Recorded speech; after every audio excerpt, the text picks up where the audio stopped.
Dr. Sarah Chen walked through the quiet halls of Research Station Alpha 7. The station floated in the dark space between stars, far from any planet or busy space route. Sarah loved the peace here.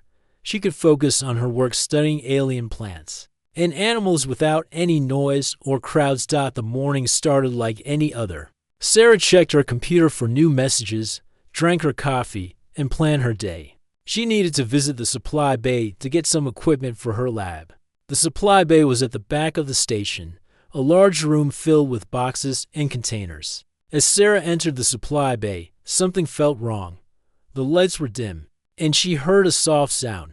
It was like quiet crying, but very weak. Sarah stopped walking and listened carefully.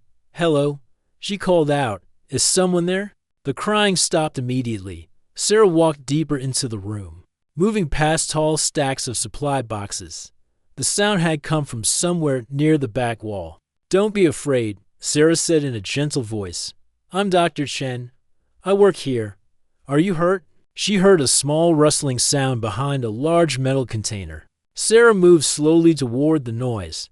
She did not want to scare whoever was hiding. As she walked around the container, Sarah gasped. A small figure sat curled up in the corner. It was clearly not human. The creature was about the size of a human child, maybe 8 or 9 years old. But instead of skin, it had soft feathers that changed colors in the light. The feathers were mostly silver and blue, with some purple and green mixed in. The creature had a face that looked like a mix between a fox and a bird, with large golden eyes and a small beak-like nose. The little alien was shaking with fear. Its feathers were dirty and some looked broken. Sarah could see small cuts on its arms and legs. The creature looked very thin, like it had not eaten in many days. "Oh, you poor little thing," Sarah whispered. She knelt down slowly, keeping her distance so she would not scare the child more. "Are you hurt? Do you need help?" The alien child looked at Sarah with those big golden eyes. Sarah could see fear there, but also hope. The child tried to speak, but the words came out broken and mixed up. "And mother, gone, shipped bad people," the child said in a voice that sounded like musical notes. The words came through a small device on the child's neck, a universal translator that was clearly damaged. Sarah's heart broke. She had studied many alien species, but she had never seen this kind before. The child was beautiful, even covered in dirt and hurt. But more than that, Sarah could feel the child's pain and fear. "Your mother?" Sarah asked softly. "What happened to your mother, little one?" The child's eyes filled with tears that sparkled like liquid starlight. "Mother, fight. Protect me, mother gone now. Ship broken. Bad people with big guns." Mother said run. Mother said hide. Sarah understood now. This child was a survivor. Pirates or raiders had attacked their ship. The child's mother had died protecting them. Somehow, the child had escaped and found their way to the station. "What's your name?" Sarah asked. "Kess," the child whispered. "I'm Kess. Hello, Kess. My name is Sarah. You're safe now. Nobody will hurt you here." Kess tried to stand up but fell back down. The child was too weak from hunger and injury. Sarah could see that Kess needed medical help right away. "Can I come closer, Kess? I want to help you. I'm a doctor." Kess nodded slowly. Sarah moved forward carefully and saw how bad things really were. The child had cuts that needed cleaning. Kess was so thin that Sarah could see the bones under the feathers. This child had been hiding and running for days, maybe weeks. Sarah carefully picked up Kess. The child was much lighter than Sarah expected. Kess did not fight or try to run. Instead, the little alien curled up against Sarah's chest like a baby. "Bird, let's get you to the medical bay," Sarah said. "We'll get you cleaned up and fed." As Sarah carried Kess through the station halls, she met her colleague, Dr. James Wright. James is the station security officer. He took one look at Kess and frowned. "Sarah, what is that?" James asked. "This is Kess. They're hurt and alone. Their mother died in an attack." James shook his head. "You know the rules. Sarah, any alien contact has to be reported to command immediately. We can't just take in random aliens. Look at them, James, Sarah said firmly. This is a child. A hurt, scared child who has lost everything. I'm not reporting anything until Kes is safe and healthy. The protocols exist for a reason. James, warned, Command needs to know about this. Command can wait, Sarah replied. Right now, this child needs help. Sarah continued toward the medical bay. She could feel Kes getting weaker in her arms. The child's breathing was slow and shallow. In the medical bay, Sarah gently placed Kes on the examination table. She ran her medical scanner over the small body and saw the damage. Kes was badly dehydrated and malnourished. The cuts were infected. But worse than the physical hurt was the emotional pain Sarah could see in those golden eyes. Mother gone, Kes whispered again. Nowhere to go. Nobody wants Kes. Sarah felt tears in her own eyes. She took Kes's small hand in hers. The alien child's skin was warm and soft. Under the feathers. You're wrong about that, Sarah said. I want you here. You're safe with me. Sarah began treating Kes's wounds. She cleaned the cuts and gave the child medicine for the pain. She started in floor to help with the dehydration. All the while, Kes watched her with those trusting golden eyes. As Sarah worked, Kes began to relax. The child's feathers stopped shaking so much, the medicine helped with the pain. But Sarah could see that Kes was fighting to stay awake. Sleep, little one, Sarah said softly. You're safe now. I'll stay right here. Kes tried to speak but was too tired. The child's eyes closed, and Kes fell into an exhausted sleep right there in Sarah's arms. Sarah held the small alien close, feeling protective and determined. She did not know what would happen next. She did not know what Command would say. But Sarah knew one thing for certain. She would not let this child suffer anymore. 3 days had passed since Sarah found Kes in the supply bay. The little alien child was getting stronger each day. Sarah had barely left the medical bay during this time. She wanted to make sure Kes felt safe and cared for. On the first day, Kes had slept for almost 20 hours. Sarah stayed by the child's side, checking the medical equipment and making sure Kes was comfortable. When Kes finally woke up, the child looked around with fear until seeing Sarah's kind face. On the second day, Kes was strong enough to sit up and eat some soup. Sarah had to be careful about what foods were safe for Kes's species. She ran tests and found that many human foods were actually good for the child, Kes especially liked the sweet fruits from Earth. Now, on the third day, Kes was much better. The cuts had healed, and the child's beautiful feathers were clean and shiny again. The universal translator around Kes's neck was working better too. Sarah had fixed it with help from the station's engineer. Good morning, Kes, Sarah said, as she entered the medical bay with breakfast. How are you feeling today? Kes smiled, the first real smile Sarah had seen from the child. Better, Dr. Sarah. Much better. Thank you for helping me. Sarah's heart warmed at hearing Kes speak so clearly. The child's voice was like music, with soft notes that went up and down. It was the most beautiful voice Sarah had ever heard. I'm so glad you're feeling better, Sarah said. She sat down next to Kes's bed. Are you ready to tell me more about what happened to you? Kes's smile faded a little, but the child nodded. Yes, I think I'm ready now. Sarah waited patiently while Kes gathered courage to speak. My people are called the Avalex. Kes began. We live on ships that travel between the stars. We do not have a home planet anymore. It was destroyed long ago by a terrible war. Sarah, listen carefully. She had heard of some nomadic alien species, but she had never met one before. My mother was Captain Zara of the ship Starfeather. Kes continued. She was brave and strong. Everyone on our ship loved her. She taught me how to fly the ship and how to read the stars. Kes's eyes filled with tears that sparkled like diamonds. We were traveling to a trade station when the bad people came. Pirates with big black ships. They wanted to steal our cargo and our ship. Sarah reached out and took Kes's small hand. You don't have to tell me if it's too hard. No, I want to tell you, Kes said with determination. Mother fought them. All our people fought. But there were too many pirates. Mother put me in an escape pod. She said I had to run and hide. She said I had to live. The child's voice broke with emotion. Mother stayed on the ship to fight. She wanted to give me time to escape. I saw the ship explode as my pod flew away. Mother died protecting me. Sarah felt tears in her own eyes. She pulled Kes into a gentle hug.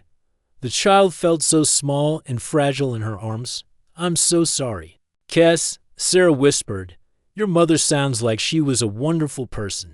She was the best mother in all the stars, Kes said, crying softly. And now she's gone. All my people are gone. The ship was our home, and now it's destroyed. I am the only one left. Sarah held Kes closer. She could not imagine how alone and scared this child must feel. The escape pod was damaged.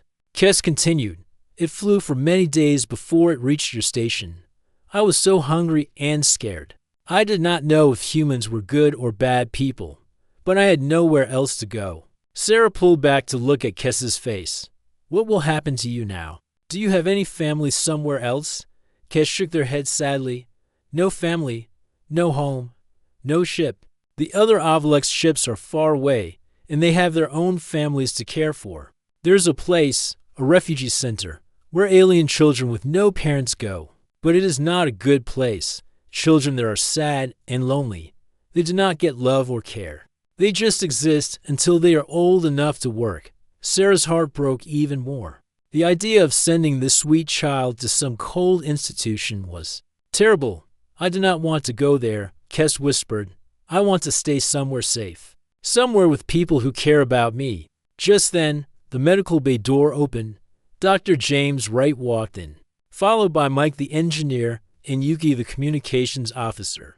They had all been worried about the alien child. How is our little patient today? Mike asked with a warm smile. Much better, Sarah replied. Kes, these are my friends. This is James, Mike, and Yuki. They all work on the station with me. Kes looked at the three humans with curious eyes. Hello. The child said politely. Hello there, Kes, Yuki said in a gentle voice. We've been hoping you would get better soon. You have beautiful feathers, Mike added. I've never seen anything so pretty. Kes's feathers brightened a little with happiness at the compliment. James cleared his throat. Sarah, we need to talk about what happens next. Command is expecting a report about our alien visitor. Sarah felt her stomach tighten.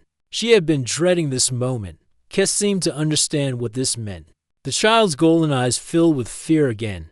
Are you going to send me away? Now, the room became very quiet. Sarah looked at Kes's scared face and felt something break inside her heart. This child had lost everything. Kes deserved love and safety, not another loss. Kes slid off the medical bed and walked over to Sarah. The child knelt down on the floor and looked up at Sarah. With those big, trusting eyes, Dr. Sarah, Kes, said in a voice that was barely a whisper, Can I please stay with you? My mother died today, and I have nowhere else to go. I promise I will be good. I will help with work. I will not cause trouble.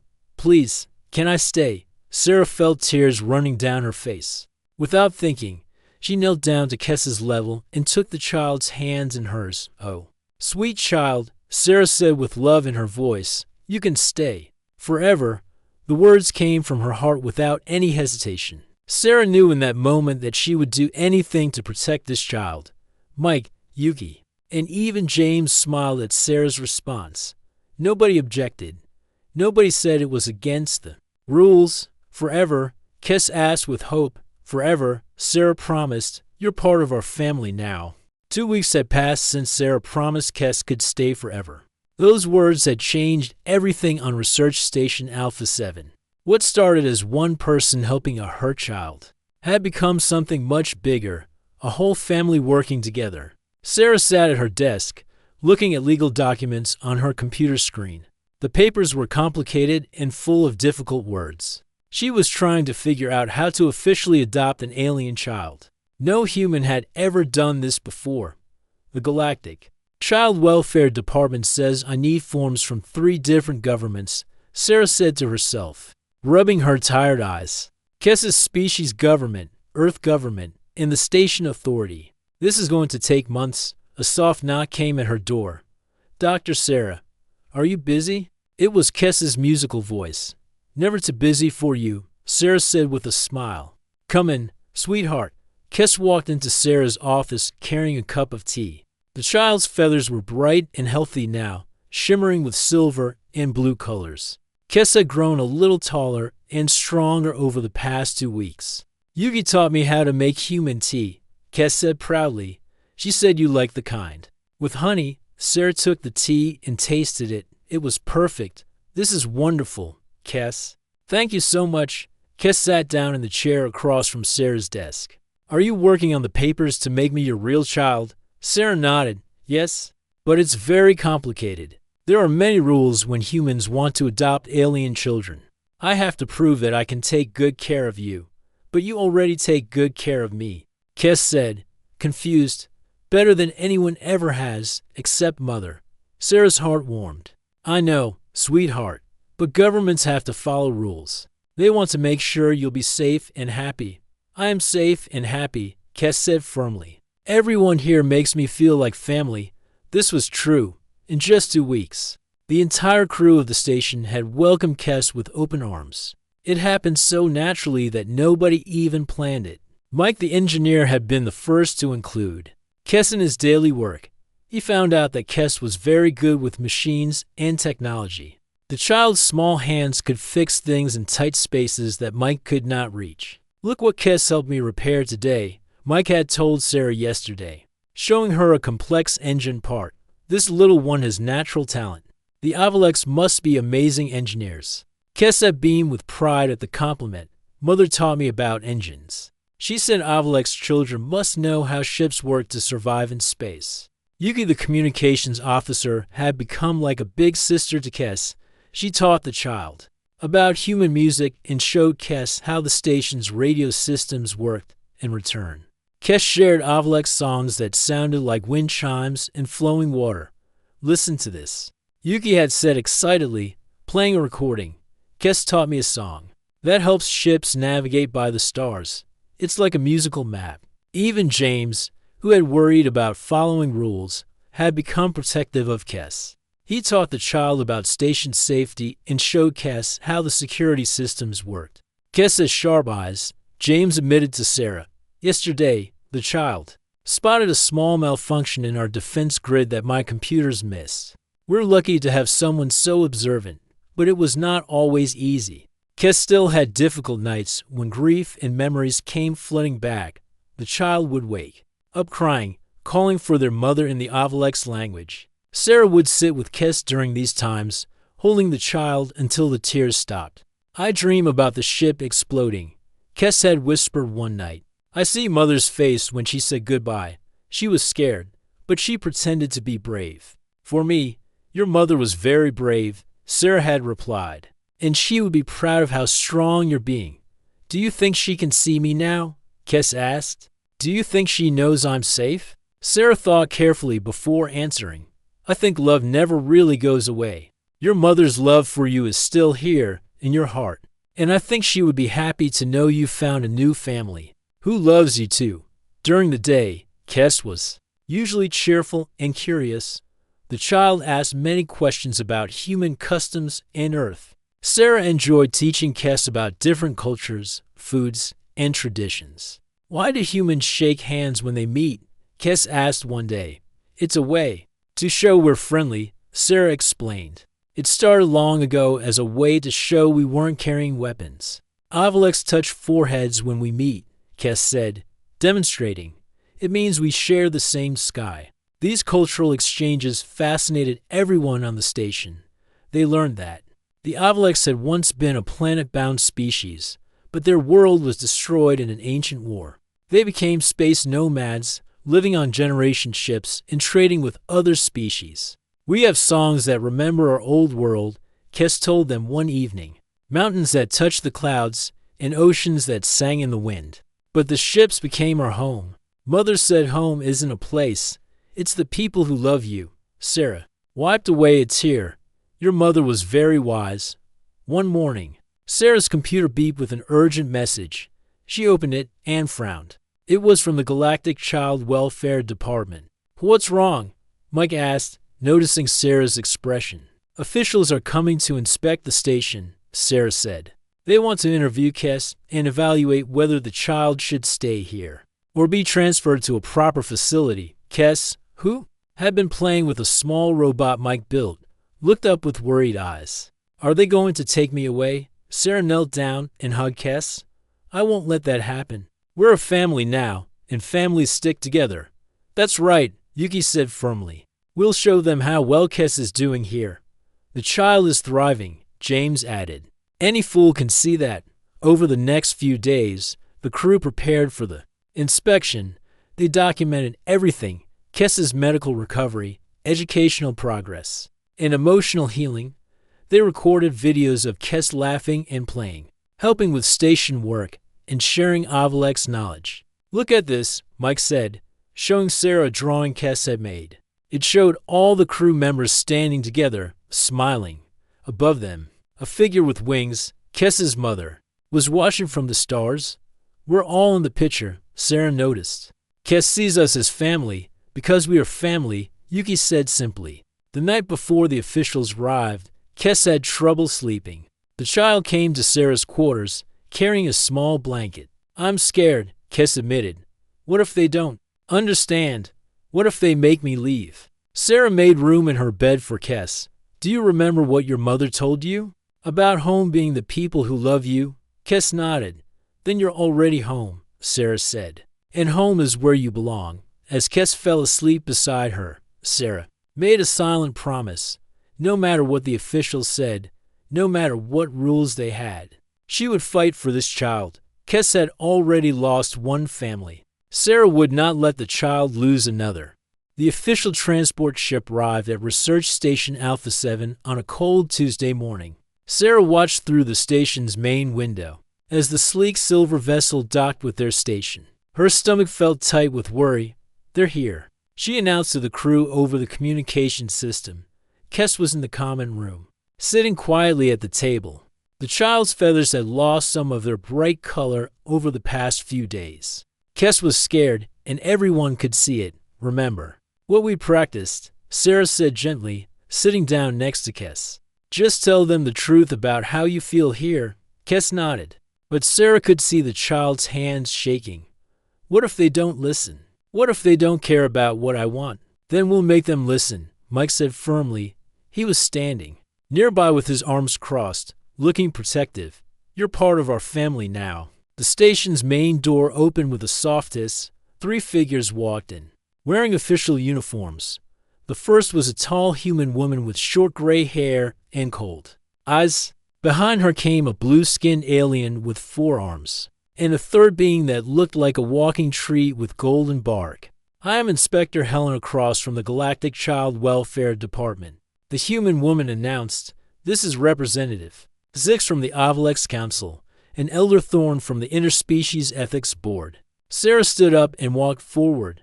Welcome to our station. I'm Dr. Sarah Chen. Inspector Cross looked around the station with critical eyes. Dr. Chen, we're here to evaluate the situation with the Avalex child. This is a very serious matter. The blue-skinned alien, Representative Zix, stepped forward. His voice was harsh and cold. The child belongs with the Avalex people. This adoption attempt is against our laws and traditions. Sarah felt anger rise in her chest, but she kept her voice calm. Kes has no family left among the Avalex. The child would be sent to a facility, not to loving caregivers. Our facilities provide proper education and cultural training, Zix replied. The child needs to learn Avalex ways, not human customs. Elder Thorn spoke in a voice like rustling leaves. We must consider what is best for the child's development and well-being. Inspector Cross pulled out a tablet computer. We'll need to interview the child privately, examine the living conditions, and review all documentation. Kes had been listening quietly, but now the child stood up. Sarah could see fear in those golden eyes, but also determination. Excuse me, Kes said politely. May I speak? Inspector Cross looked surprised. Of course, child. What would you like to say? My name is Kes, and I am the last survivor of the ship Starfeather. My mother died protecting me from pirates. I came here hurt and alone, and these humans saved my life. Kess's voice grew stronger as the child continued. Dr. Sarah has taken care of me like a real mother. Mike teaches me about machines. Yuki shares music with me. James keeps us all safe.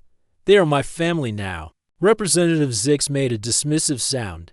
You are too young to understand. You need proper Avalex education, not human influence. I understand more than you think, Kess said, and suddenly something strange happened. Sarah felt a warm feeling in her mind. Like gentle sunlight, she could sense Kess's emotions, love, gratitude, and fierce loyalty to the human crew. The three officials gasped and stepped backward. Elder Thorne's golden bark began glowing softly. The child is telepathic, Inspector Cross whispered. That's impossible. Avalex don't have mental abilities. Representative Zix looked shocked. This cannot be. No Avalex has shown such powers in 1,000 years. Kess looked confused and scared. I'm sorry. I didn't mean to do anything wrong. Sometimes I can feel what others feel. Mother told me to hide it because people would be afraid. Sarah immediately moved to stand beside Kess, putting a protective arm around the child. There's nothing wrong with you, sweetheart. Your abilities are a gift. This changes everything. Elder Thorne said slowly. A telepathic child requires special care and training. Such abilities are very rare and powerful. Representative Zix's expression had changed from dismissive to greedy. The child must come with us immediately. These abilities could be very valuable to the Avalex. Sarah felt her protective instincts flare up. She could sense what Zix was really thinking. He wanted to use Kess's powers. Not help the child, no. Sarah said firmly, Kess stays here where the child is loved and safe. You cannot refuse. Inspector Cross warned. This is now a matter of interspecies security. Telepathic beings require monitoring. James stepped forward, followed by Mike and Yuki. All for humans stood around Kess like a protective barrier. We won't let you take our child, Mike said. Kess belongs with us, Yuki added. Inspector Cross frowned. Dr. Chen, if you refuse to cooperate, you and your entire crew could lose your careers. You could face criminal charges for harboring an alien child against governmental orders. Sarah looked at her friends and colleagues. Each of them met her eyes with determination. Without a word, she knew they had all made the same choice. Then we'll face those charges together. Sarah said, but we won't abandon Kess. Kess looked up at Sarah with wonder and love. The child's telepathic abilities let everyone in the room feel the warmth of that love. You would risk everything for me, Kess whispered. Families stick together, Sarah replied. No matter what. Representative Zix looked angry. This is illegal. The child is property of the Avalex Council. Kess is not property, James said coldly. Kess is a person with rights and feelings. Elder Thorne had been quiet, watching everything carefully. Now the tree-like being spoke thoughtfully. I sense great love here. The child is clearly thriving in this environment. That doesn't matter, Inspector Cross snapped. Rules are rules. Sometimes rules are wrong, Elder Thorne replied. I have lived for 300 years, and I have learned that love and family matter more than bureaucracy. Kess suddenly stepped forward, facing the three officials with surprising courage. I choose to stay here, the child announced. These humans didn't just save my life. They gave me a new life filled with love and learning. If you try to take me away, you will be hurting a child who has already lost everything once, Sarah felt. Proud of Kess's bravery, the child's telepathic abilities were growing stronger, and everyone could feel the sincerity and determination in Kess's words. Inspector Cross looked uncomfortable. Representative Zix seemed frustrated that his plans were not working, but Elder Thorne was nodding approvingly. We will need time to consider this situation. Elder Thorne said finally, this is unlike anything we have encountered before. The child stays here while you consider. Sarah said firmly, this is Kess's home, and we are Kess's family. As the officials left to discuss their decision, Sarah gathered Kess into a warm hug. The other crew members joined them, forming a protective circle around the child. Whatever happens, we'll face it together, Sarah promised. Kess's feathers brightened with hope and love. Together. The child agreed. 6 months had passed since the officials first came to Research Station Alpha 7. The The morning sun streamed through the main viewport as Sarah sat in her office, looking at a very special document on her computer screen. At the top, it read, Official. Interspecies Adoption Certificate. Approved. Sarah smiled as she read the legal words that made it official. After months of court hearings, lawyer meetings, and paperwork, Kes was legally her child. More importantly, their case had created a new law that would help other human families adopt alien children in the future.